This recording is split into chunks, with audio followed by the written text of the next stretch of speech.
ओम शांति। सुना है किसी ने ओम शांति के बारे में? किसने सुना?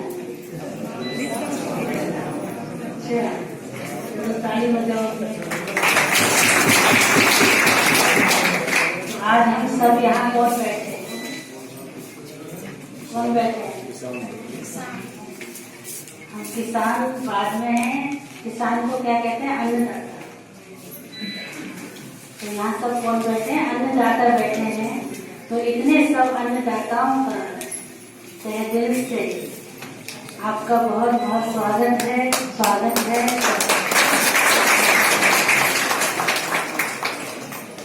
इसलिए नाम ही रखा है किसान का अन्नदाता। तो अन्न देने वाला दाता, या तो अन्नदाता और किसको कहते हैं? परमात्मा को भी अन्नदाता कहते हैं। तो आज हम सब जो उनकी सब बातें सुन रहे थे, बहुत अच्छी बातें सुन रहे थे और बहुत अच्छा आज ये विषय रखा गया है जो हमारे कृषि डिपार्टमेंट ने ये पहल की है। इसके लिए इस डिपार्टमेंट का हम सब बहुत स्वागत करते हैं, आभार करते हैं कि इन्होंने इस बात को समझा और हमको जागरूक करने के लिए ये प्रोग्राम रखा। कैसा लग रहा है ये प्रोग्राम सुनने में? बहुत अच्छा लग रहा है। अगर आज हम देखें, आज से 50 साल पहले बीमारियां कम थी या हॉस्पिटल कम थे? बीमारियां कम थी, हॉस्पिटल नहीं होते थे। एक शहर में कितने हॉस्पिटल होते थे? होते ही नहीं थे। मुश्किल से एक एरिया में एक हॉस्पिटल होता था, क्योंकि उस समय बीमारियां नहीं थी। आज कितने हॉस्पिटल हैं? अभी आज जब हम फरीदाबाद से इधर आ रहे थे तो रास्ते में एक सारे हॉस्पिटलों का बोर्ड लगा हुआ है। तो देख करके सुन के आए कि इतने हॉस्पिटल हैं, तो इन हॉस्पिटलों को जन्म देने वाला कौन है?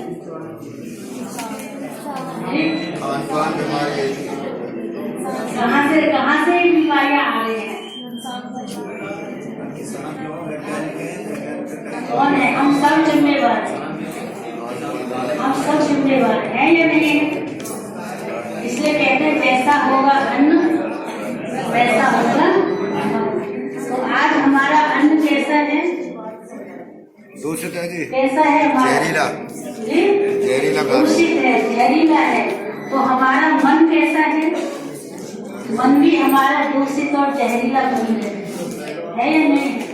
मन का प्रभाव, इसलिए अन्न को ठीक करने से पहले, खेती को ठीक करने से पहले हमें किसको ठीक करना पड़ेगा? अपने मन को, अपने आप को ठीक करना पड़ेगा। आज हमारे साथ हमारा समाज जुड़ा हुआ है, हमारे रिश्ते जुड़े हुए हैं। कितने लोगों की जीवन हमारे ऊपर जुड़ा हुआ है। जब हमारा मन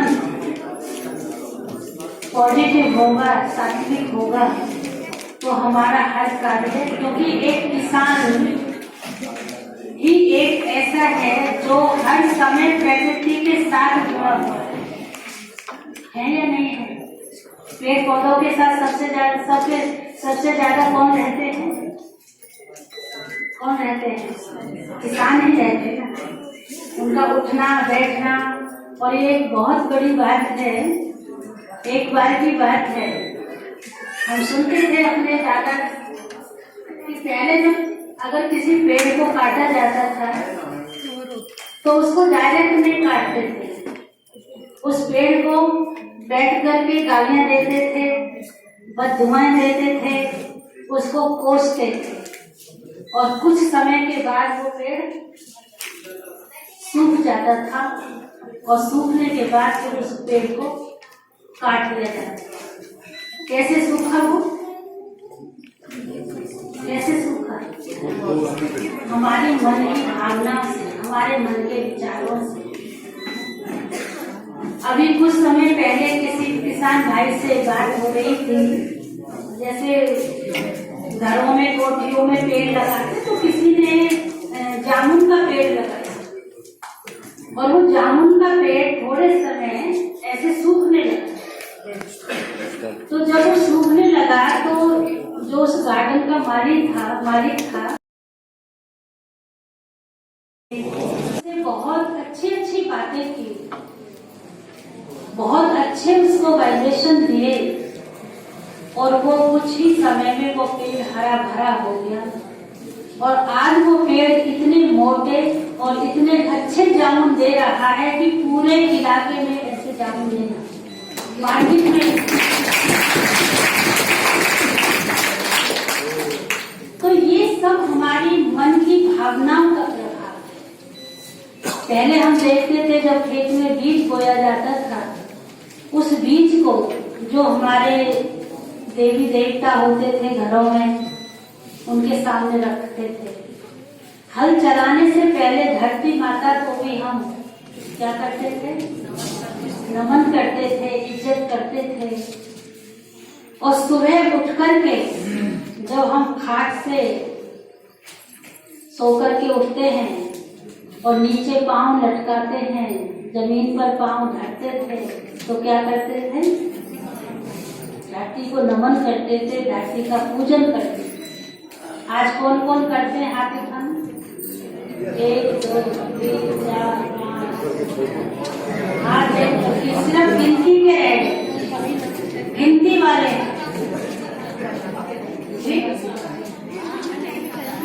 आज गिनती करने लायक। तो ये सब जो प्रभाव है, ये हमारी भावनाएं, जो हमारी संवेदनाएं हैं, आज हम खेती कर रहे हैं, किस भावना से कर रहे हैं? आज हमारे घर में पैसा आ रहा है, चीजें आ रही हैं, लेकिन उसके साथ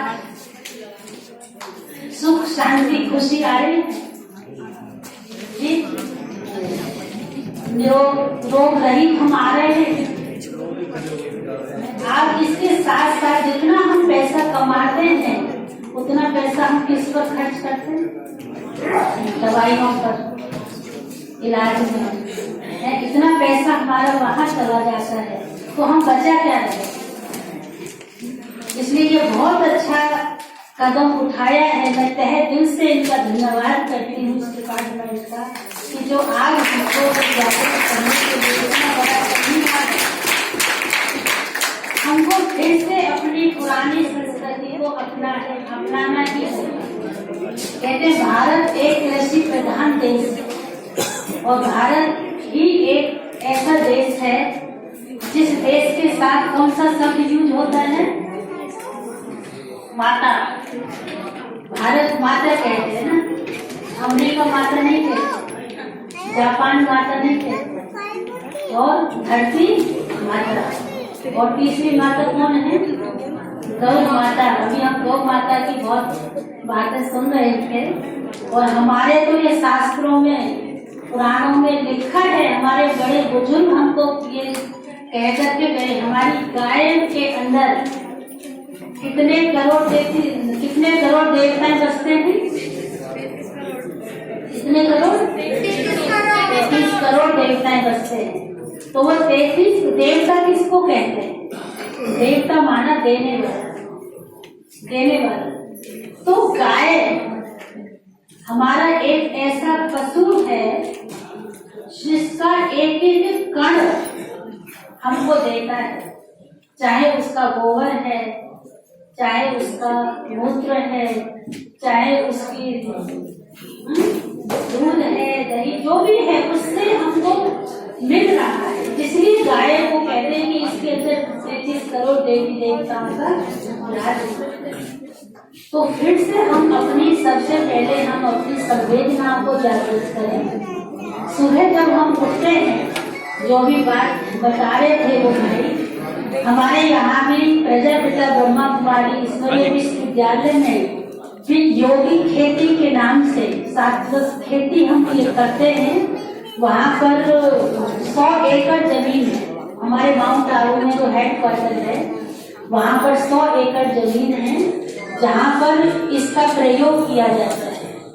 और उस 100 एकड़ जमीन में सारी सब्जियां, हमारा वहाँ पर करीब आप देखिए रोजाना 10 से 15 हजार लोगों का भोजन बनता है। इसके लिए हम सब्जी बाहर से नहीं खरीद रहे हैं, उसी जमीन से वो सब्जी उगाई जाती है और उस सब्जी के अंदर सब जो करके उसी को उसमें लगाया जाता है और बहुत अच्छी पैदावार है, क्योंकि उसके अंदर कोई भी केमिकल नहीं है। आज हम केमिकल डाल करके उपज को तो हमने बढ़ा लिया, लेकिन उपज बढ़ाने के साथ साथ हमने अपने रिश्तों को भी हमने कमजोर किया, अपने स्वास्थ्य को भी कमजोर किया, अपने समाज को भी कमजोर किया। आज हम जब सुनते हैं, देखने में आता है कि जिसको भी सुनो उसको कैंसर की बीमारी, लीवर खराब हो रहा है, लंग्स खराब हो रहे हैं, हार्ट प्रॉब्लम। पहले गांव में कितने लोगों को हार्ट अटैक होता था आज से 50 साल पहले? जी कितना होता नहीं। हार्ट की बीमारी को जानते नहीं, कैंसर की बीमारी को जानता ही नहीं था। इनको कहते थे ये अमीरों की बीमारी है, ये अमीरों की बीमारी है। आज ये बीमारी हमारे गांव तक भी पहुंच रही है।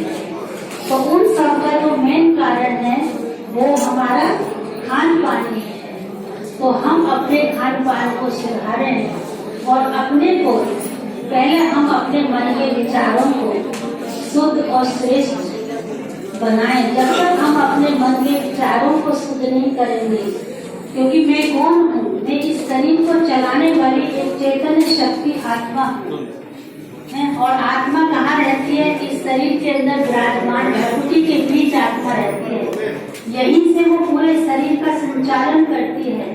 तो जैसे ही हमारी आत्मा की जो शक्ति है, आत्मा के जो विचार है, आत्मिक विचारों को जब हम अपने अंदर जाकर करते हैं तो उसकी शक्ति, उसकी एनर्जी हमारे शरीर के हर पार्ट को प्रभावित करती है।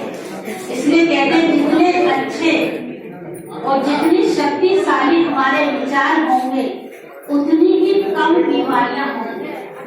जितने नेगेटिव विचार होंगे, उल्टे विचार होंगे, उतनी ही आज हमारे जीवन में बीमारियां ज्यादा बढ़ती जा रही है।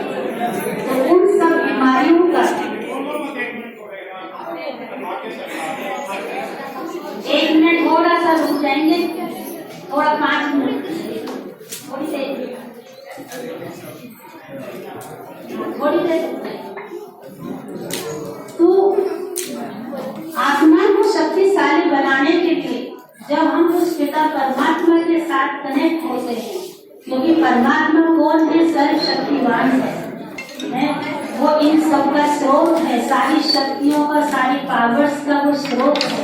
और उस परमात्मा से जुड़ने के बाद, कनेक्ट होने के बाद, अगर उन शक्तियों को लेकर के आप खेत के बीच में बैठेंगे, आप घर के बीच में बैठेंगे, आप देखेंगे आपके घर का वातावरण, आपके खेत का वातावरण, ये जो पौधे हैं, प्रकृति है, जो हमारी फसल है, वो कैसे उस वाइब्रेशन को लेती है। और उस वाइब्रेशन के थ्रू जब फिर से वो अन्न, वो फल हमारी थाली में आएगा तो हम उसको खाएंगे, तो फिर से हमारा मन शुद्ध सात्विक होगा। मन शुद्ध सात्विक होगा तो हमारा तन भी शुद्ध सात्विक होगा, हमारा समाज भी शुद्ध और सात्विक होगा। तो ये हमारा सर्कल जैसे ही बनता जाएगा, सर्कल बनते बनते एक दिन आप देखेंगे कि सब कुछ अच्छा हो जाएगा।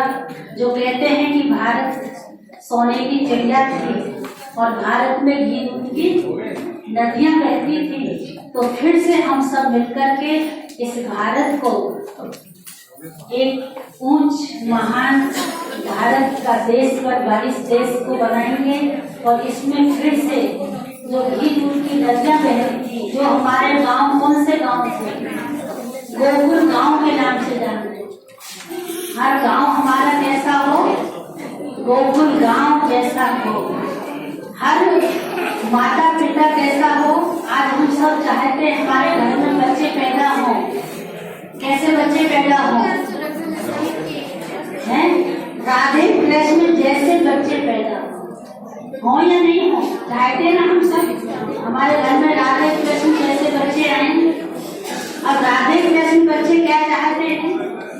हमारे माता पिता कैसे हो, नंद बाबा जैसे हो, यशोदा माता जैसी हो, हैं? तो अगर हम कृष्ण जैसा, राधा जैसा बच्चा चाहते हैं तो हमें भी पहले क्या बनना पड़ेगा, नंद बाबा यशोदा मैया बनना पड़ेगा, हैं? तो नंद बाबा यशोदा मैया राधे कृष्ण को क्या खिलाते हैं? इसलिए हमारे भारत में एक कथा थी, कहते हैं धन गया तो कुछ नहीं गया, धन गया तो कुछ नहीं गया, तन गया तो कुछ गया, लेकिन चरित्र गया तो सब कुछ गया। आज उसका उल्टा हो गया। आज कहते हैं कि तन गया तो कुछ गया, चरित्र गया तो कुछ नहीं गया, लेकिन धन गया तो सब कुछ गया। तो आज हम कुछ पैसे कमाने के चक्कर में, पैसे के लिए हम ये रसायन खाद को यूज तो कर रहे हैं, लेकिन इसके साथ साथ हम अपने को क्या दे रहे हैं, हम खुद के खुद ही दुश्मन हैं। इसलिए गीता में भी कहा गया है कि इंसान आत्मा अपना ही मित्र है और अपना ही शत्रु, हमारा और कोई शत्रु नहीं है। तो हमें स्वयं की रक्षा खुद ही करनी होगी, और हम खुद अपनी रक्षा करेंगे तभी हम अपने समाज की, अपने परिवार की, अपने अड़ोस पड़ोस की रक्षा कर सकते हैं। तो फिर से आप सब इसको बहुत बढ़ावा दें, बढ़ चढ़ करके आप भाग लें और छोटे पद से शुरू करें।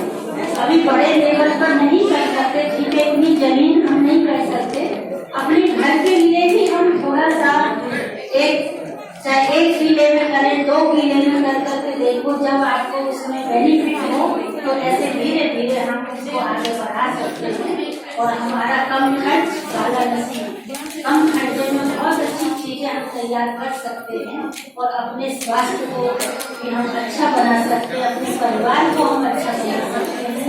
इन्हीं शुभकामना के साथ ओम शांति, ओम शांति।